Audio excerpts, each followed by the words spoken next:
আমাদের সমাজে একটা শ্রেণী রয়েছে, তারা সবসময় পাকিস্তানকে গালিগালাজ করে। কথায় কথায় যদি তার মতের সাথে না মিলে, তারা পাকিস্তানকে গালিগালাজ করে। ঠিক আছে, পাকিস্তানকে গালিগালাজ করতে পারেন, ভালো কথা, করেন। আপনার ইচ্ছা, আপনার রুচি, এটা নিয়ে আমার কোনো কথা নাই। কিন্তু একই সাথে আমাদের প্রতিবেশী দেশ ভারতের ব্যাপারেও আমাদের কথাটা বলতে হবে। দেখুন, ভারত বিদ্বেষী না এখানে। এখানে পুরো বিষয়টা হচ্ছে আত্মরক্ষামূলক। ৭১ সালে পাকিস্তানিরা আমাদের উপরে এক ধরনের নির্যাতন চালাইছে, একটা যুদ্ধ সংগঠিত হয়েছে, সেই যুদ্ধে আমরা বিজয় লাভ করছি। সব কিছু তো আমরা, আমাদের কাছে ঐতিহাসিক সত্য, স্বাধীনতা আমাদের কাছে অত্যন্ত গুরুত্বপূর্ণ ছিল এবং আল্লাহর অশেষ রহমতে আমরা স্বাধীন অর্জন করেছি। কিন্তু এটাও সত্য যে 1947 সালে যদি আমরা পাকিস্তান না হইতো, তাহলে এই স্বাধীনতাটা আমরা অর্জন করতে পারতাম কি না, সে ব্যাপারেও যে কোশ্চেনগুলো রয়েছে সেগুলোর উত্তর দিবেন আশা করি। 1947 সালে পাকিস্তান হওয়া যেন আমাদের জন্য বেটার ছিল, একই সাথে 1971 সালে বাংলাদেশ না হওয়াটাও আমাদের জন্য মিসফরচুন। এটাও আপনার মাথায় রাখতে হবে। আজকে এক শ্রেণীর লোকরা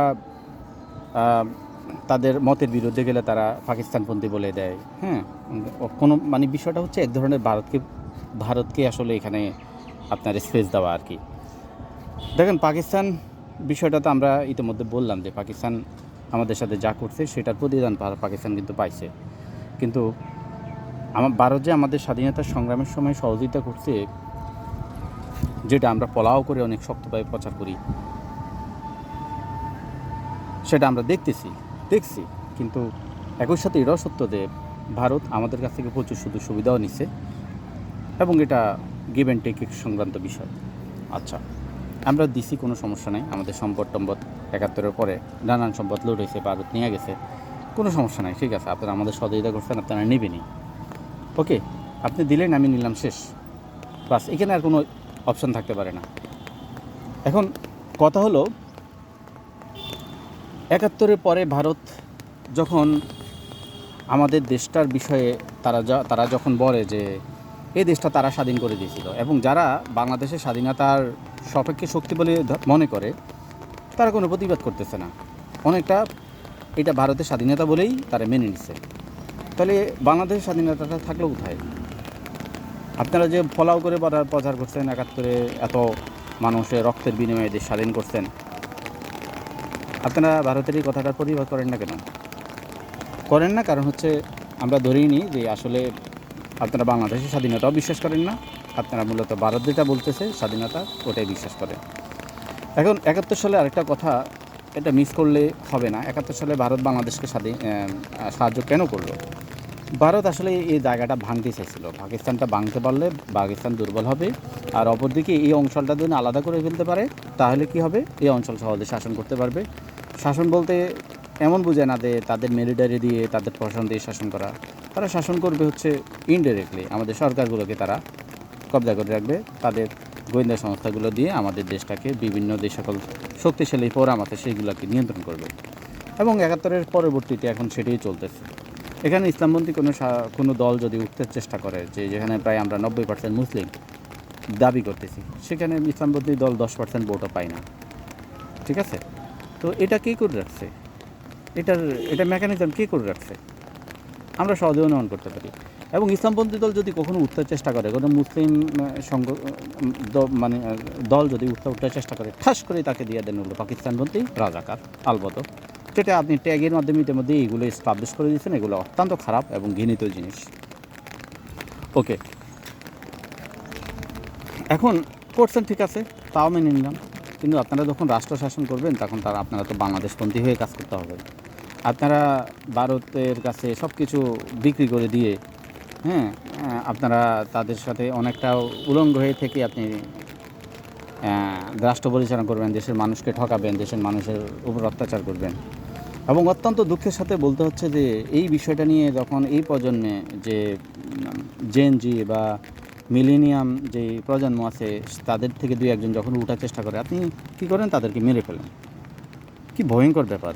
দেখেন, আবরার ফাহাদকে আপনারা অ্যাসাসিনেট করছেন, তারপর হচ্ছে হাদিকে আপনারা শেষ করে দিয়েছেন। তো আসলেই স্বাধীনতা জিনিসটা তো আমরা ৭১-এ আসলে সত্যিকার অর্থে আমরা যখন স্বীকার করি, বলি যে ৭১-এ আসলে আমরা পাকিস্তান থেকে স্বাধীন হয়েছি ঠিকই, কিন্তু আমরা আসলে ভারতের ভিতরে ঢুকে গেছি। আসলে ভারত আমাদের আবার পরাধীন করে রাখছে। আমাদের জন্ম, অস্তিত্ব, আমাদের জীবনটাই হলো পরাধীনতার। আমরা ১৭৫৭ সালে একটা ২৩ বছরের একটা বালককে রাষ্ট্র ক্ষমতা দিছি উত্তরাধিকার বলে। সেই বালক নবাব সিরাজউদ্দৌলা নাম যার ছিল তার, সে ১৯০ বছর তার কাছ থেকে যখন স্বাধীনতা হারায় ব্রিটিশরা নিয়ে আনছে। এই যে ৪৭ থেকে ৭১ পর্যন্ত যে আলোচনা আমরা করি, কখনো কি ব্রিটিশের ১৯০ বছর শাসন নিয়ে আমরা কোনো কথা বলি না। ঠিক আছে, আমরা বলি না, কারণ ওখানে পাকিস্তান বললেই এইদিকে এখানে মুসলিম বিদ্বেষ করা যাবে, ইসলাম বিদ্বেষ করা যাবে। ইসলাম বিদ্বেষ করলে আপনার পার্শ্ববর্তী দেশটা খুশি হবে এবং তাদের এই রাষ্ট্রটা ইনডাইরেক্টলি পরিচালনা করার সুযোগ হবে। এই জন্য দেখবেন ৭১-এর আগে কোনো হিসাব, এই ২৩ বছরের আগের কোনো হিসাব, কোনো কথা এইখানে বলা হয় না। ভারতে বলা হয় যে সুভাষচন্দ্র বোস, উনি, তারপর হচ্ছে ক্ষুদিরাম, তাদের নিয়ে কলকাতায় প্রচুর আলোচনা হয়, কিন্তু আমাদের এগুলো এখানে আলোচনা হয় না। কারণ আমরা ৭১ আমাদের এই প্রজন্মের মাথার মধ্যে পাকিস্তান বিদ্বেষটা গুলিয়ে ফেলতে পারলেই আমাদের হচ্ছে এই প্রজন্মকে শাসন করা সহজ হবে।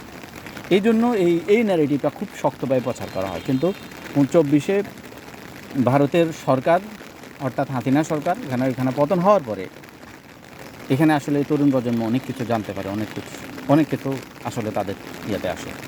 আমার কথা স্পষ্ট, কোনো বিদ্বেষ না। আমরা এই অঞ্চলে, আমরা মুসলমানদের ভূমি এটা, হ্যাঁ, ভারত যেমন হিন্দুদের ভূমি হোক, এখানে এটা মুসলমানদের ভূমি। এখানে আমরা আমাদের সাথে অন্য সকল ধর্মাবলম্বী যারা আছে তাদের নিয়ে আমরা সহাবস্থানে বসবাস করব। আমরা আমাদের এই প্রজন্ম, আমরা পরবর্তী প্রজন্মকে জন্য একটা সুন্দর দেশ উপহার দিয়ে যাব। আমরা আমাদের দেশকে থাকবো। আমরা ভারতের কোনো একটা জায়গা, কোনো একটা মাটি, কোনো একটা ইয়ে নিয়ে আমাদের কোনো আগ্রহ নেই।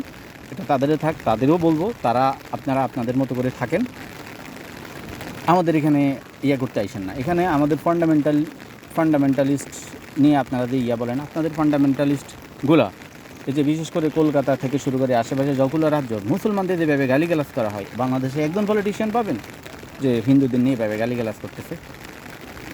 এগুলো তো ঠিক না। এগুলো তো আপনারা আপনাদের ধর্মটাকেই ছোট করেন, তাই না? তো ধর্ম ছোট করা এই রাজনীতিটা আপনারা প্রত্যাখ্যান করেন। আপনারা এখান থেকে বের হয়ে আসেন। এই প্রজন্ম আসলে ধর্ম দিয়ে কাটাকাটি মারামারি করা আসলে সে সময় নেই। প্রযুক্তি, জ্ঞান, বিজ্ঞান এগিয়ে যাচ্ছে। আমরা মুসলমান হয়ে আমাদের ধর্মীয় অনুশাসনগুলো চর্চা করব। আপনারা আপনাদেরটা করেন। আমাদের এখানে দাদাগিরি দেখাইতে আসেন না। আর যদি আপনারা এখানে দাদাগিরি করেন, তাহলে এখানে যেটা হবে সেটা হলো, এই অঞ্চলের মানুষে কিন্তু রক্ত দিতে জানে। ঠিক আছে, এমন একটা অবস্থা তৈরি হবে এই জায়গাটাতে, হয়তো এখানে আমাদের ২ কোটি মানুষ মারা যাবে, কিন্তু আপনাদের এমন বড় ক্ষতি হয়ে যাবে যেটার ক্ষতি কখনো আগামী ২০০-৫০০ বছরও পোষায় নিতে পারবেন না। ঠিক আছে, মুসলমানদের আসলে আমাদের কাছে রক্তের কোনো দাম নাই।